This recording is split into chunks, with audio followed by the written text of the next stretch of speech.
नहीं, आप एक बात और भूल रहे हैं। वो वीडियो मैंने वायरल नहीं होने दी, एलनाबाद का नॉमिनेशन वाले दिन की। मेरी गाड़ी पे कितना बड़ा रणधीर सिंह जोधे का, जो इनेलो का पदाधिकारी है, वो मेरे को व्यक्तिगत जानता था, पहचानता था। मेरी गाड़ी के ऊपर कितना बड़ा अटैक किया शायद आपको पता नहीं, किसी को हमने वो शो ही नहीं होने दी, क्योंकि चुनाव हम लड़ रहे थे। हमने उस बात को दबाने का काम किया। उसने सिर्फ यही बात कह के टारगेट किया ना कि ये दलित समाज का लीडर है या पूर्व मंत्री है। ऐसा क्यों हो रहा है? क्योंकि इस प्रकार से हमला किया, मैं आपको वीडियो भेज दूंगा, अकेले में देख लेना। परंतु हमने उस बात को वायरल नहीं होने दिया, क्योंकि चुनाव लड़ना था। और उसी का प्रतिक्रिया ये है कि दलित समाज को जब इस बात का पता लगा कि कृष्ण बेदी जी की गाड़ी पे इन्होंने अननेसेसरी हमला किया है। मैं किसी जनसभा में नहीं था, मैं सड़क से सामान्य तौर पे जा रहा था, और एलनाबाद की सड़क पे इन्होंने किस प्रकार से आतंक मचाया, किस प्रकार से मेरे साथ दो साथी और थे, उनकी जान पे बनाई थी। तो उसको हमने ज़्यादा शो नहीं किया। अभी चुनाव का माहौल है, हमने तो बल प्रयोग करना ही नहीं था। तो उसी की प्रतिक्रिया क्या हुई आज एलनाबाद में? अपने मुंह से बोल दीजिए, कहाँ गया SC-BC वोट? OBC ने वोट कहाँ दिया? बिल्कुल हैं, कहाँ दिया OBC ने वोट? कहाँ दिया SC ने वोट? कहाँ दिया धानक ने, वाल्मीकि ने, विमुक्त जाति के लोगों ने, जो सड़क किनारे बसने वाले मजदूर, उनकी वोट कहाँ गई है? वो भाजपा को इसीलिए गई, ये जितनी दादागिरी गुंडागर्दी करेंगे उतना इनको रिएक्शन मिलेगा। आ गया। भारतीय जनता पार्टी और भारतीय जनता पार्टी के लीडरों को बताया जाता है किसान विरोधी है, लेकिन मैं यहाँ देख के हैरान रह गया। जय जवान जय किसान, और ऊपर से किसान के कंधे पर जय श्री राम। ये क्या चल क्या रहा है कि भारतीय जनता पार्टी और भारतीय जनता पार्टी के नेताओं को तो किसान विरोधी बताते हैं, लेकिन ये सब आपके घर में। एक अभय चौटाला जी से एक पत्रकार ने सवाल किया, तो उन्होंने कहा देखिए ये जंगल है और जंगल में शेर जख्मी जरूर हो सकता है, गीदड़ का राज नहीं हो तो सकता। तो वो कहीं ना कहीं भारतीय जनता पार्टी के कैंडिडेट को गीदड़ और खुद को शेर बताते नजर आ रहे थे। अब उनकी बातों क्या जवाब है? कोई जवाब नहीं है। ये तो समय की बात है, और आने वाले अभी 3 साल पड़े हैं ना, ठीक है ना। तो आई लव यू बीजेपी क्यों ना कहूँ मैं? कह जी आप तो बहुत कट्टर कांग्रेसी हो। क्या राजनीतिक तौर पे मैं कांग्रेस से जुड़ा हुआ हूँ, परंतु नीतियाँ जो बीजेपी की देखी, I love you BJP, again and again I love you BJP. तो ये नीतियाँ एलनाबाद में क्यों नहीं समझा पाए आप लोगों को? एलनाबाद में हार गए चुनाव आप, वहाँ पे तो जीतने वाले थे आप लोग चुनाव। ऐसी ही इतनी बढ़िया सारी चीज़ें हैं तो एलनाबाद में जीत जाते चुनाव।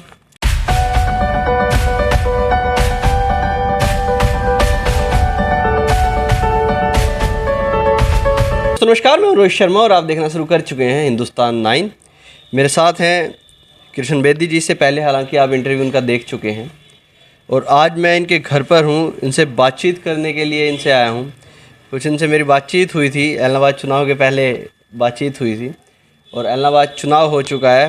भारतीय जनता पार्टी चुनाव हार भी चुकी है, अभय चौटाला वहाँ से चुनाव जीत गए हैं।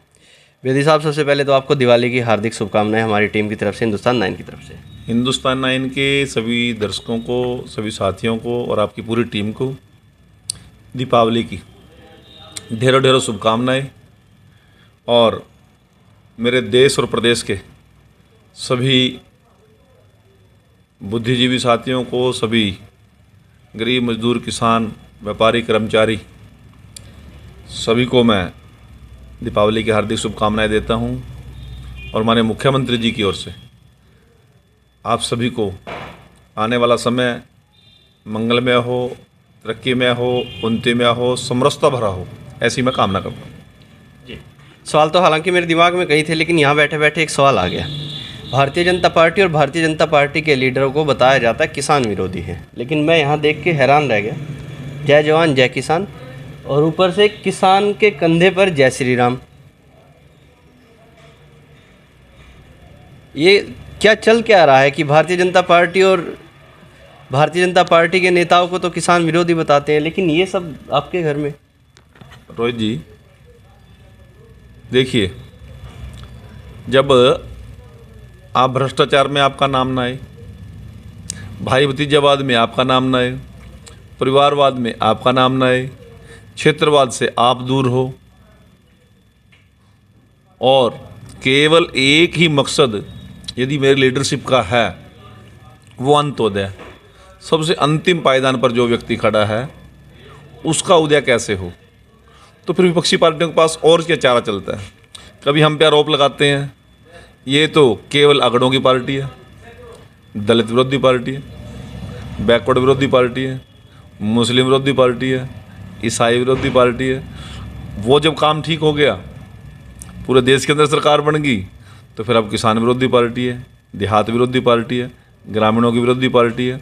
जब वो मामला ठीक हो जाएगा, फिर ये कहेंगे कि ये जाति व्यक्तिगत तौर पे, जातीय तौर पे ये बात कहेंगे। कभी आदिवासियों का विरोधी बताते हैं, कभी मछुआरों का विरोधी बताते हैं, कभी खेती और मजदूर के विरोधी बताते हैं।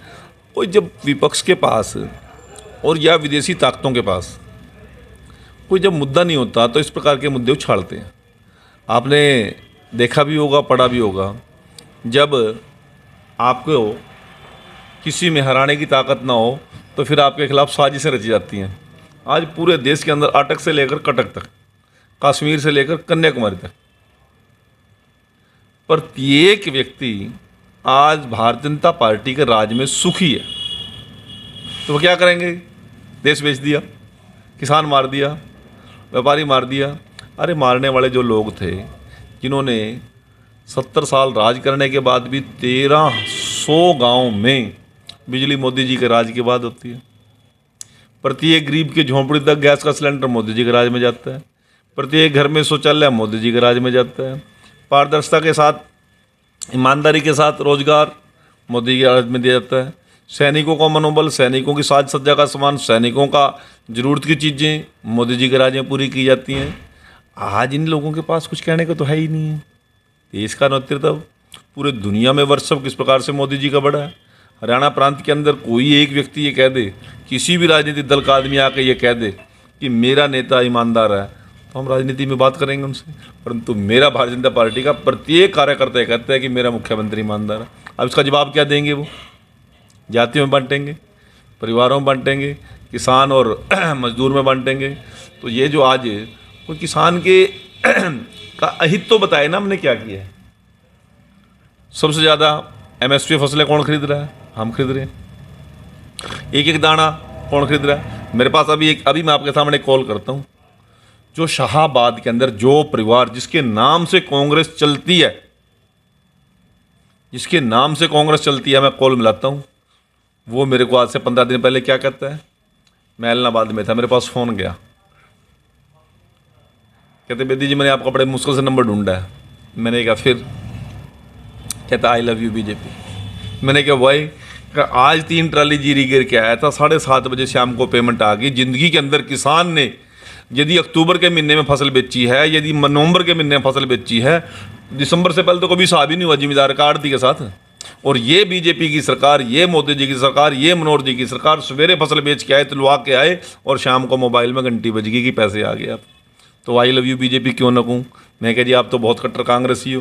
क्या राजनीतिक तौर पे मैं कांग्रेस से जुड़ा हुआ हूँ, परंतु नीतियाँ जो बीजेपी की देखी, I love you BJP, again and again I love you BJP.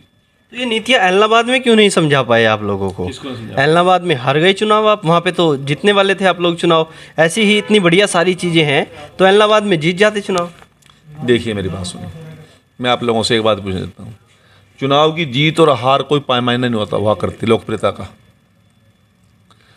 पैमाना हुआ करता है कि लोगों ने आपकी बात को पसंद किया या नहीं किया।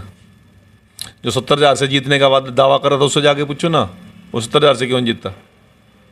और भारतीय जनता पार्टी जहाँ से शुरू हुई थी, पहले दिन से आपको एक एक क्षण का पता है। भारतीय जनता पार्टी कार्यकर्ताओं को, इन्होंने अपने कार्यकर्ताओं के द्वारा झंडे कांग्रेस के या किसानों के लेके इन्होंने विरोध किया। हमको अपनी बात प्रजातंत्र में रखने का मौका नहीं दिया। तो फिर भी भारतीय जनता पार्टी आज 15,000 वोट बढ़ के 60,000 प्लस पे जाती है। तो इसका बड़ा क्या समझ में आएगी लोगों को, वो कारण क्या थे, वो अलग कभी बाद में समीक्षा करेंगे। आज दिवाली का दिन है, मैं ज़्यादा विस्तार में जाना नहीं चाहता, परंतु जिन लोगों ने जो बात समझ नहीं थी, समझ उनकी आ गई, और जिन्होंने वोट नहीं दिया उनको भी समझ में आ गई। जिन्होंने वोट नहीं दिया उनको भी समझ में आ गई, और जो जीत गया उसको भी पता लग गया मेरे जान कैसे देख रहा है।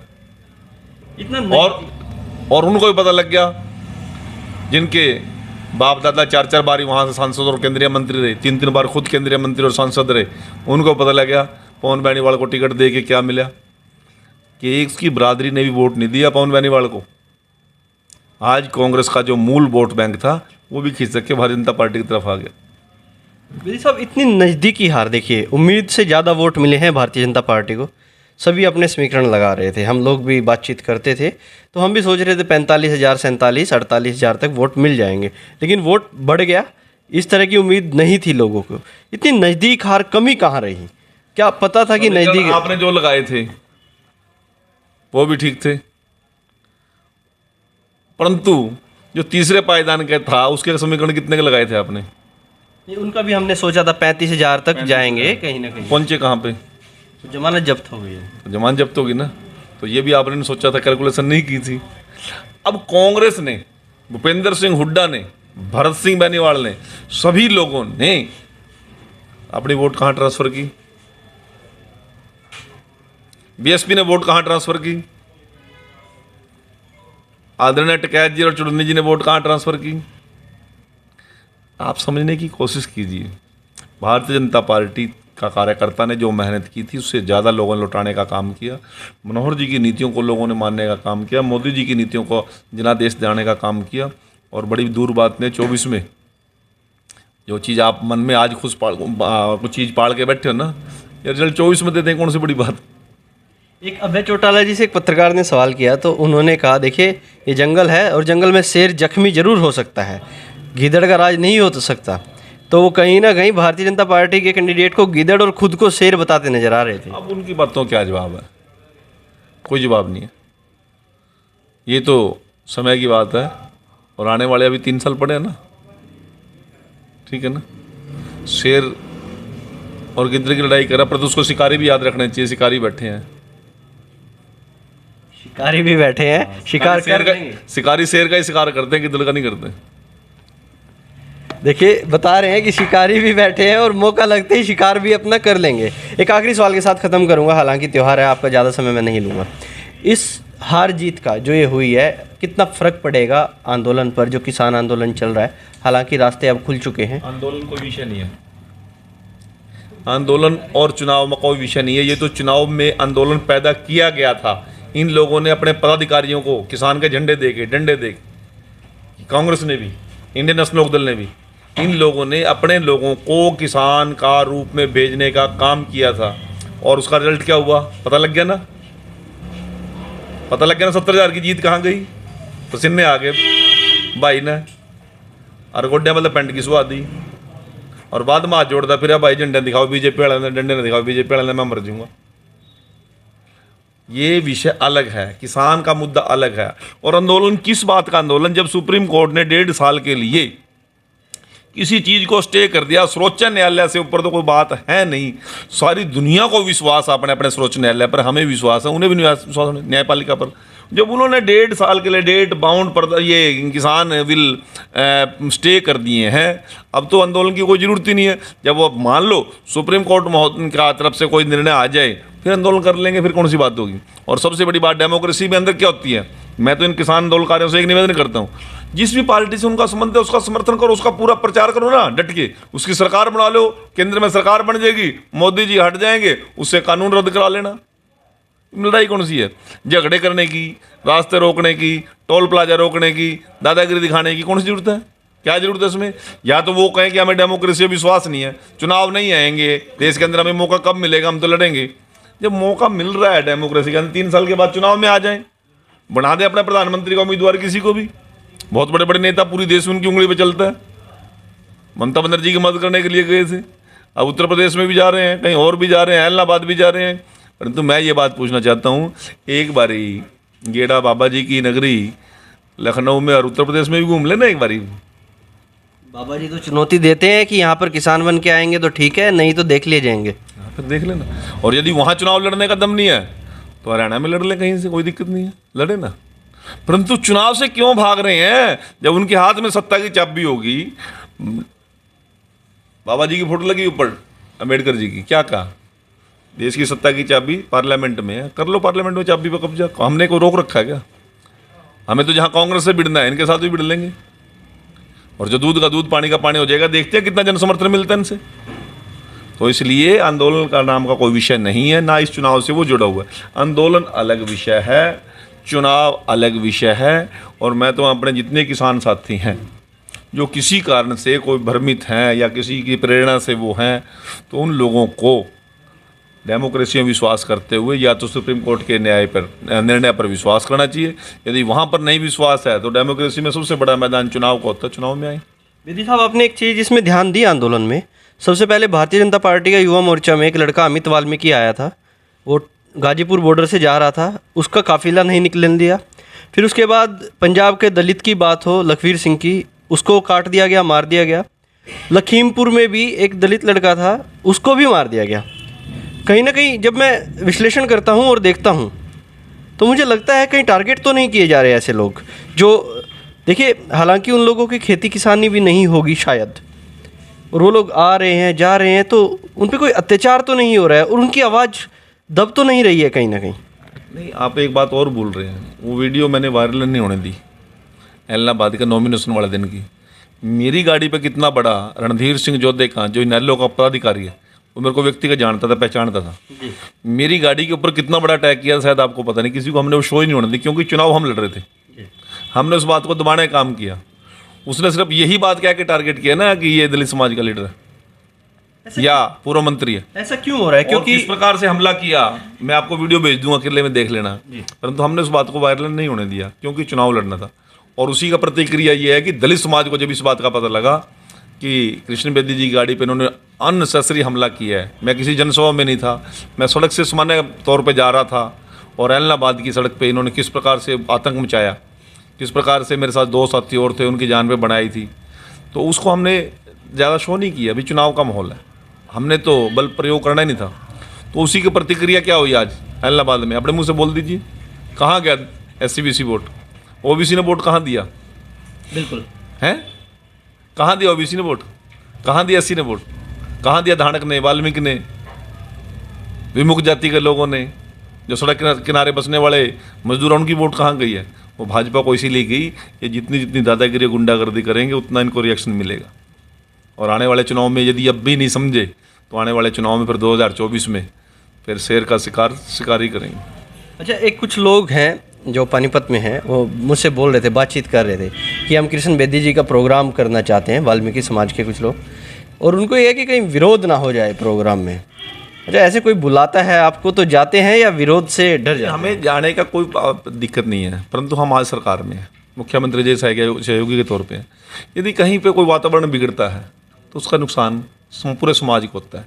अब इन्होंने गोहाना के अंदर भगवान वाल्मीकि प्रकट दिवस पे किसान के ग्रुप के लोगों ने किस प्रकार से विरोध किया, पोस्टर फाड़े, वहाँ पर कई हज़ार लोग आए हुए थे, उन लोगों को डिस्टर्ब किया, मुख्यमंत्री जी के हेलीकॉप्टर हेलीपैड पे उतरने नहीं दिया, तो रिएक्शन क्या आएगा?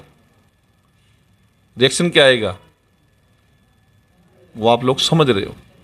यदि इस प्रकार के लोग परिवारों के अंदर, जातियों के अंदर वर्गों को बांटने का काम करेंगे, टारगेट करने का काम करेंगे, तो आज डेमोक्रेसी में रहने वाले लोग शायद हो सकता है कि मुंह से कुछ ना बोले, हो सकता है कि लाठी डंडे से कुछ ना बोले, परंतु जब बटन दबाने का आएगा तो इतनी जोर की आवाज़ आएगी, दिल्ली के लोगों के, इनके आकाओं के भी कान बहरे हो जाएंगे। और अमित वाल्मीकि केवल एक वाल्मीकि ने कार्यकर्ता नहीं है, वो उत्तर प्रदेश बीजेपी के, उनको भारतीय जनता पार्टी की टीम में वो मंत्री हैं, सचिव हैं।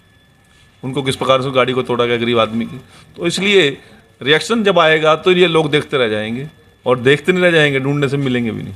अच्छा, कहीं जातिगत तो नहीं लगता है आंदोलन? पहले ब्राह्मणों के बारे में बोला गया, इनको बहुत जिमा लिया, बहुत खिला लिया, इनके मंदिर में ये कुछ कर नहीं रहे हैं। राकेश टिकैत ने ये भाषा बोली। बहुत से विषय हैं, इनको कभी फिर बाद में डिस्कशन करेंगे। आज तो मैं अपनी ओर से और माननीय मनोहर लाल जी की ओर से हरियाणा प्रदेश के समस्त भाई बहनों को, सभी किसान मजदूर व्यापारी कर्मचारियों को, सभी इस देश की तरक्की और उन्नति में लगे हुए साथियों को बहुत बहुत ढेरों ढेरों शुभकामनाएं देता हूं, बधाई देता हूं, उनके उज्जवल भविष्य की कामना करता हूं। धन्यवाद। देखिएगा, अभी कृष्ण बेदी जी बातचीत कर रहे थे, हालांकि आज समय उतना नहीं है, बात बहुत सारी थी करने को। एलनाबाद उपचुनाव पर भी बहुत सारे सवाल थे, और उन पे उससे अलग भी कई बातें ऐसी थी जो उनसे करनी थी, और किसी दिन उनसे बातचीत करेंगे। आज के लिए इतना ही। मैं हूं रोहित शर्मा, आप देख रहे हैं हिंदुस्तान 9। जय हिंद।